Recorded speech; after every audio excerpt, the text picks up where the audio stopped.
Isa gid sa paborito na ko nga sudan, tapos isa pud ni sa barato nga sudan. Kay syempre barato naman pong kilo sa talong no, tapos sagulan nimo siya og kanang itlog, lami na gid kay siya mga kabisaya. Pero kabalo ba mo mga kabisaya nga bisan tuod kabalo ko muluto or paborito kay nako ang dagag lamas sa turtang talong, dili gid nako siya gaka perfect. 'Di ba? Gwapa lang gid kay ang talong sa unang luto kung butangan nimo kuan ka ng butangan mo daghan kamatis, sibuyas, dahunan. Gwapa kay siya mga kabisaya sa unang luto, pero pagka ikaduhang luto magda na din makita ang katag no kay murag mopangit na di ang talong.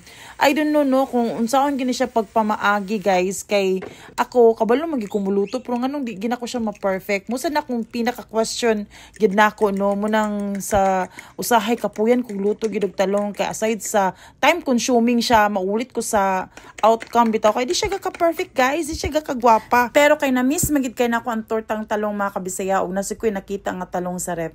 Why not nga magluto kitag tortang talong karong buntaga. So akong gibuhat mga kabisaya, remember lang ginako tong pagadian no, kay nakakaon ko sa pagadian sa merkado og tortang talong nga tag 20 pesos og walay panakot. So gwapa kay siya mga kabisaya, nagi kong inani di ang talong. Dapat de wala siya panakot, kay kuan mas bugwapa day siya kung wala siya panakot mga kabisaya. So atong itry kung gwapa bagid siya, kay syempre kung kita nga gatipid-tipid mas maayo noon kung wala gid siya panakot guys. Kay karong panahon na grabe na pud kamahal ang panakot no, mas mahal pa sa talong. Og nara nimo mga kabisaya kung saan nimo pag-prepare ang mong talong, it's either pabukalan nimo or imong isugba, pwede pud iditso sa kalayo, pero sa akong pamaagi no mura siya gisugba nako, tas akong gipanitan kay humukumok na magit siya mga kabisaya. Gwapo po na akong lutuanan kay dali na po kay siya makaluto guys.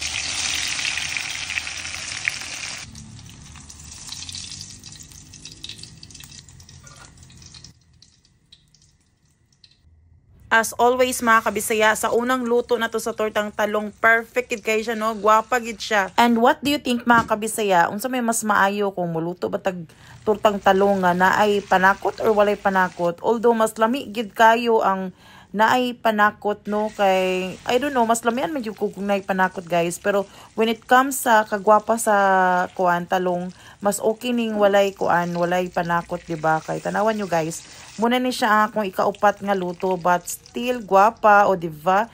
Then ang ganahan sad nako sa tulong mga kabisaya, especially sa tortang talong guys, gusto jud kog abunda gyud kay siyang itlog. So kung namoy dako-dako siguro nga lutuanan, much better kung isahan na lang bitaw. Kung ganahan gyud mo magbutang gyud panakot, why not isahan na lang gid nga luto para perfect siya tanan, di ba? O di ba? O lami gid kay siya guys. Oh my god, maglaway mo diha.